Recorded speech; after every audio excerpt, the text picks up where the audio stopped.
Hello and welcome to ITV News Meridian. Tonight's headlines in the Thames Valley.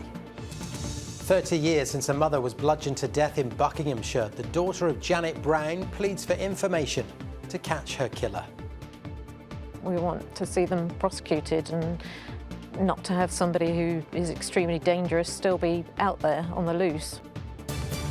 Texting behind the wheel, eating and even putting on makeup. Unmarked lorries catch unsuspecting drivers on the M25. In your eyes. Also this evening, the Dementia Hub that's been recognised for the life-changing support it provides for people like Mary and their families. And tulips as far as the eye can see. We take a look at the stunning spring display that's helped to land these grounds in the finals of the Garden of the Year.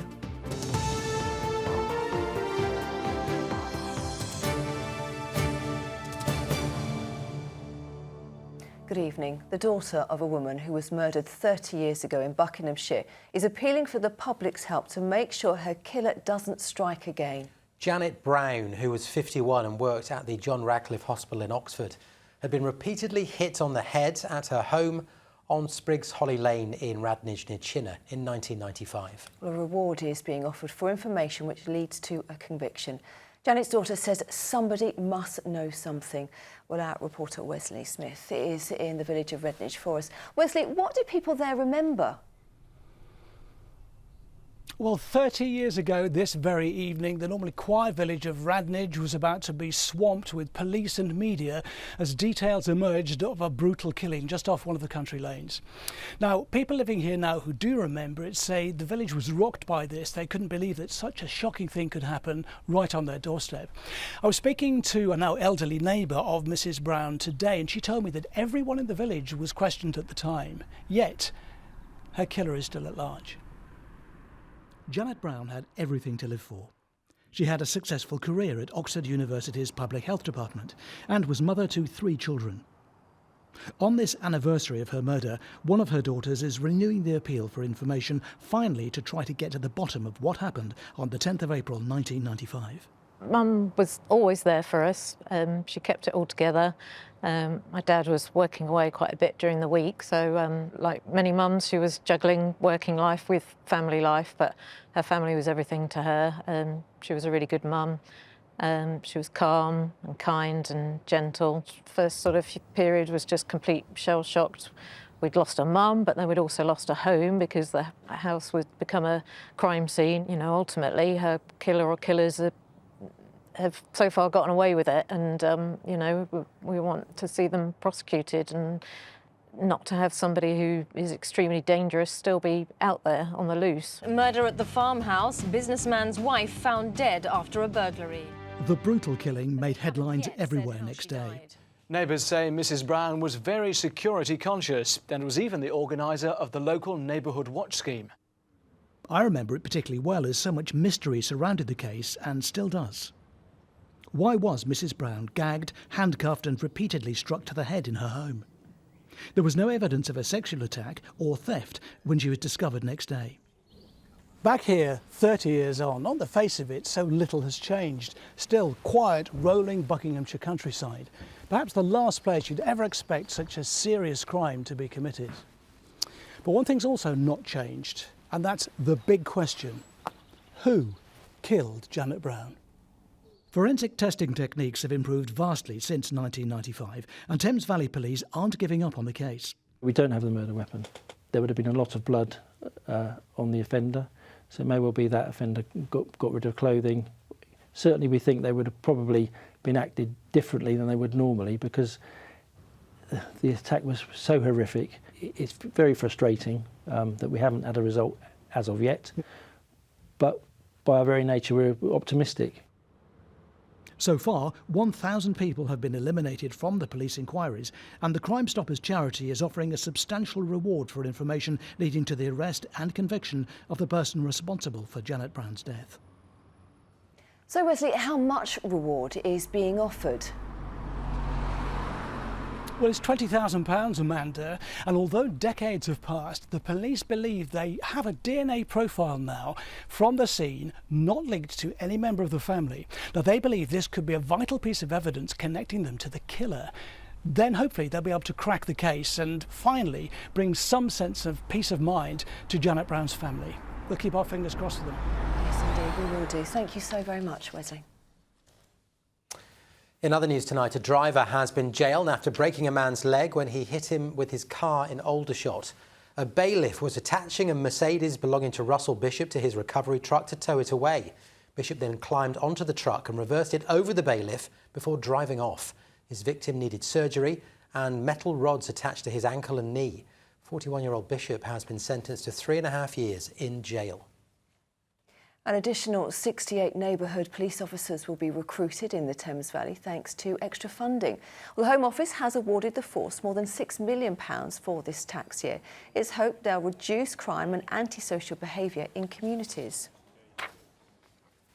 Footage has been released of motorway drivers caught sending text messages, eating food and even applying makeup at the wheel to highlight the dangers of being distracted. Well, Surrey Police filmed the footage on the M25 and M3 as part of Operation Tramline, which uses unmarked lorry cabs to catch unsuspecting drivers. Well, in the 10 years the scheme has been running, more than 50,000 incidents have been recorded, as Rachel Hepworth now reports. OK, got a chap here, he's texting, both hands, he's got no seatbelt on. He's got his hands, both of them, into a pouch of tobacco, and he's just starting to roll a cigarette whilst driving. Just some examples of distraction driving which have caught the eye of officers from Operation Tramline.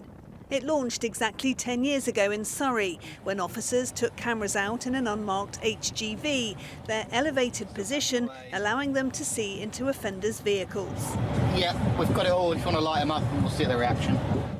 Since then, the scheme's been rolled out across the country. These were officers on patrol last year. Nationwide, more than 51,000 incidents have been recorded. Most common is not wearing a seatbelt, followed by using a mobile phone. But other offences stand out. Car near side, lady's putting her makeup on while she's trying to drive.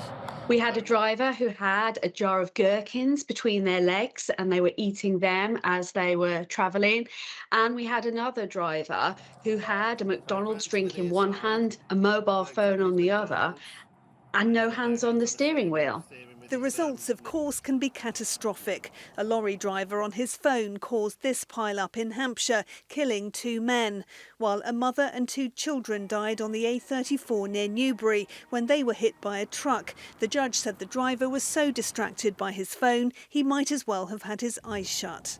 The circumstances up in front of you can change in a split second, and if you're not concentrating, then you're going to miss something that may affect yourself and other people for the rest of their lives. Got a van driver just having his breakfast while driving at 75 mile an hour.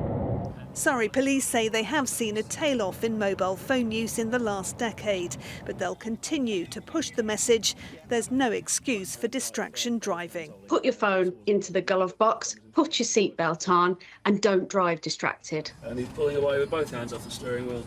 Rachel Hepworth, ITV News. 3 of Hampshire's hospitals are to become more energy efficient, saving the NHS millions of pounds over the next 20 years. Well, LED lighting will be installed at Basingstoke and North Hampshire Hospital and at Andover War Memorial Hospital. Well, solar panels will also be put in place at the Royal Hampshire County Hospital in Winchester. It's all thanks to £1.3 million of government funding. Now you're watching ITV News Meridian in the Thames Valley. Still to come, Holly will be here with the weather forecast. Yes, and there are some changes afoot as the Easter holidays wear on. Join me to find out exactly what's going on. It always changes when the weekend's on its way. And of course, you can find more of today's top stories in the region, all on our website. You know the address by now, itv.com/Meridian. Any news you have, why not give us a call? The number, as always, 0808 1010 095. And why not follow us on social media? All the details on your screen now.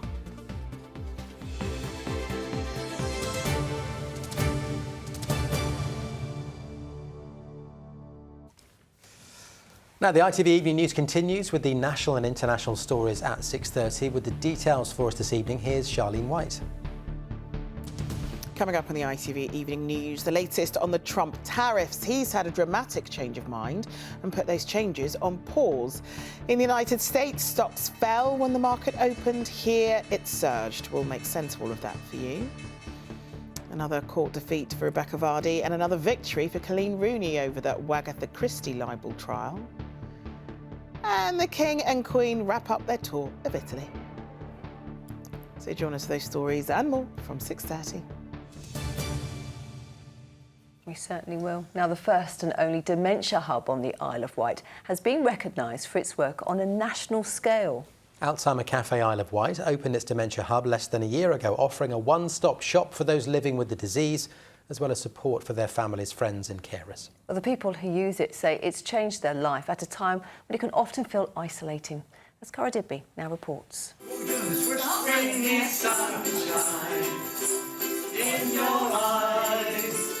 Everyone here is so friendly and warm and welcoming, so you couldn't have a better place. Mary is 81 and was diagnosed with dementia 2 Christmases ago. I do have quite a lot of good days. Some people refuse to believe there's anything wrong with me, so that must be something to be proud of. But there are other days when, you know, the fog comes down. I thought I'd call it foggy and I'm totally unable to concentrate in the same way. The Parklands Dementia Resource Centre is open Monday to Friday, where people like Mary can take part in daily wellbeing clubs, as well as get support from Citizens Advice and Age UK. There's also rooms for service users, family and carers to book in salon and therapy treatments. It's not just benefiting those with dementia. Margaret is a volunteer and, having looked after her late husband who had dementia, says this hub is a place for respite. Coming here, it just gives them a break. You can go off and not have to worry. They're in happy hands, and after they've been here a few weeks, they realise they're very happy. I mean, they come and they smile and they say, oh, we've got to go home now, you know. And as they go, I say to them sometimes from reception desk, have you had a nice afternoon? Oh, wonderful, they say. And they go out to see them, and which reassures the carer that they've had a good time. It's brilliant. I just wish this had been possible when my wife was going through dementia when she was living in the community. And they've been so supportive to me that this is one way of paying back, I guess, but I don't look upon it like that. I enjoy meeting so many different people. For the vital services it's offering, the charity has recently been named the winner of the Dementia Care category at the National Care Awards. We know statistics are showing that 1 in 2 of us will be affected by, not necessarily living with it, but 1 in 2 of us will be affected by this disease by 2030. That's huge. And the more people are aware of it and understand, that's got to be a great thing. And this award means that we've got purpose and a reason, and people are understanding that the work we do is of importance, and it's significant in helping that community to do that work. Plans are in place to expand, with the hopes of creating a dementia-friendly garden, along with outdoor woodwork and art spaces. I got hooked on it, really. As soon as I came through, I knew I was in the right place. It was like a comfort thing, really. And I think if we could only have more of these, you know, it would be wonderful, really. Cara Digby, ITV News, Cowes. Does look a lovely place. Now, at a time when many high street businesses are struggling to stay afloat, takeaways across the region are bucking the trend. Well, the Tonight programme is looking at how, in the last 8 years, the number of takeaways in England has increased by nearly 18%. But with the advent of delivery apps, what does it mean for the future of our high streets? It's a real struggle for our hospitality sector in particular. They have struggled to recover from COVID. They aren't back to full strength. We haven't seen a return in high streets and city centres to full visitor footfall and numbers. And those businesses have been hit by high energy, high food price inflation, labour costs and the cost of living. And that means that around a third of them are operating at or below break even. And you can watch the Tonight programme, High Streets Are Takeaways Taking Over, on ITV and ITVX from 8:30 this very evening. get some sport, and both Portsmouth and Oxford United lost their matches in the Championship last night, leaving them both 3 points above the relegation zone. Pompey's manager, John Mousinho, described the injury-time defeat at Coventry as agony. Frank Lampard's playoff-chasing side scoring in the 94th minute. On Saturday, Portsmouth host relegation rivals Derby County. There was also huge disappointment for Oxford United, who fell behind to a Ronnie Edwards header after just 10 minutes. Oxford did pull a goal back thanks to a superb header by Stanley Mills and pressed for an equaliser.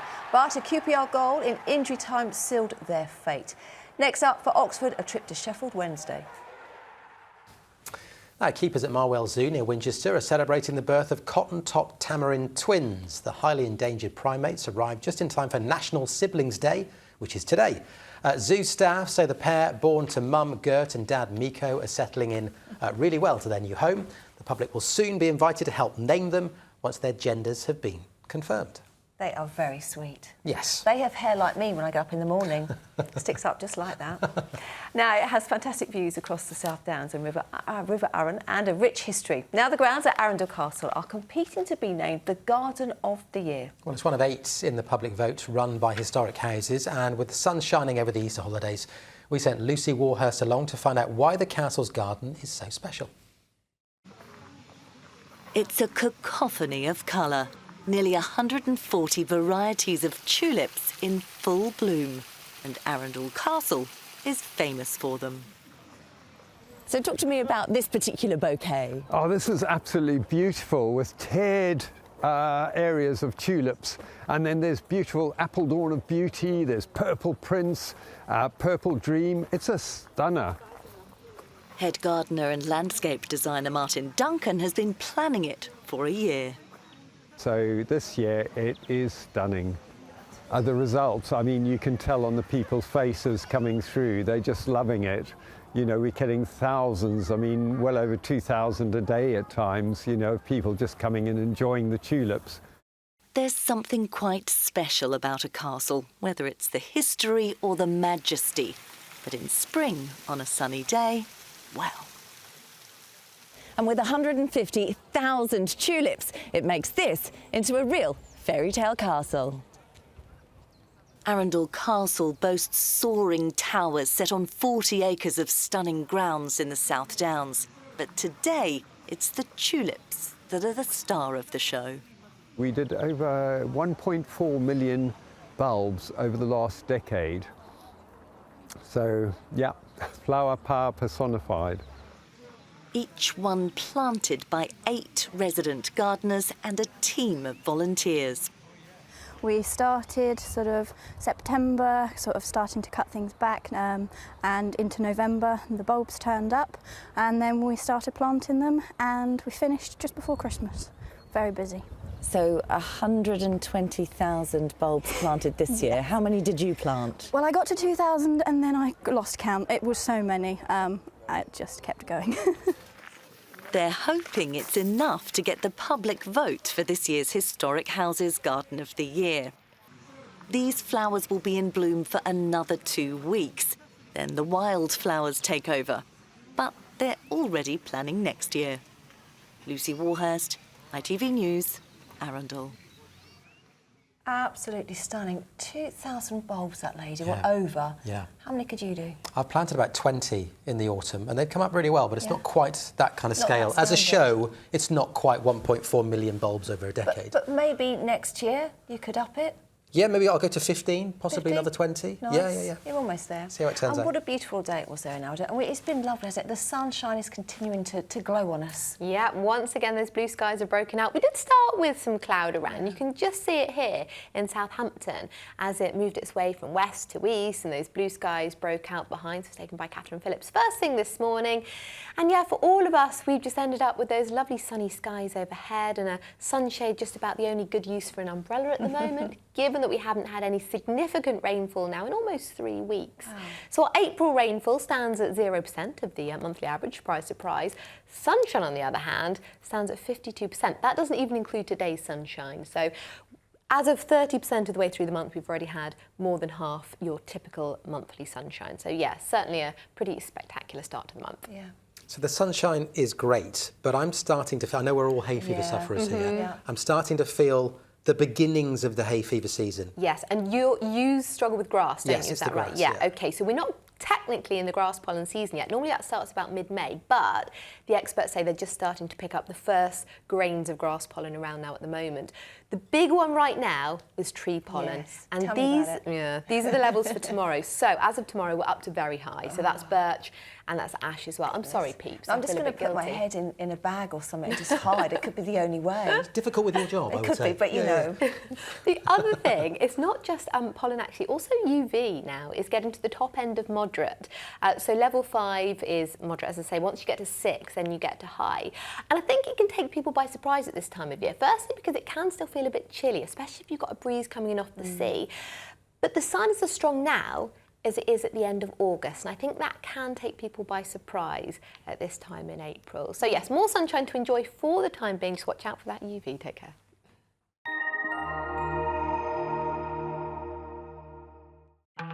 Today's forecast: seafood and sugar cube towns. TUI sponsors ITV Meridian weather. Yes, we certainly had lots of sunshine around for today once that early cloud cleared. And we've got more to come for tomorrow. Lots of blue sky overhead and temperatures that bit higher as well. High pressure is still dominating the scene. That's giving us a chilly night tonight. Mist and fog around actually as well. And then we start to see a transition. That high pressure loses its influence. And by the time we get to Sunday, it's more of a changeable look. And that's the case into next week as well. Out there for this evening, there's some sunshine around tonight. Starry skies overhead and temperatures falling away. So a patchy frost on the cards in more rural spots. Some mist and fog around as well, especially to the south of the M4. I think we could see quite a bit of it around. So yes, a frosty start for some, a foggy start for others. You'll probably only see one or the other though. You're unlikely to get both. But we could well have some poor visibility to start the day tomorrow morning, certainly. By about 9 or 10 o'clock, though, that should have cleared inland. Some coastal areas could possibly keep a bit of low cloud or mistiness later on as we head through the day. But for most of us, that's sunshine emerging and temperatures that much higher than today's values as well. We're talking high teens or low 20s for tomorrow, so the warmest day of this stretch. Take a look then at our times of high water for tomorrow. We've got Poole at 8:48 and again at 9:15 into the evening. And the picture for tomorrow evening and overnight shows a couple of misty patches around as this high pressure still just about holds on, a chilly-ish night. And a bright start on Saturday, but the high is losing its influence, so more clouds will thicken through the course of Saturday. We could possibly see some showers later, and that does set the scene for a transition to a much more changeable look for Sunday and into next week. Take care. TUI sponsors ITV Meridian weather.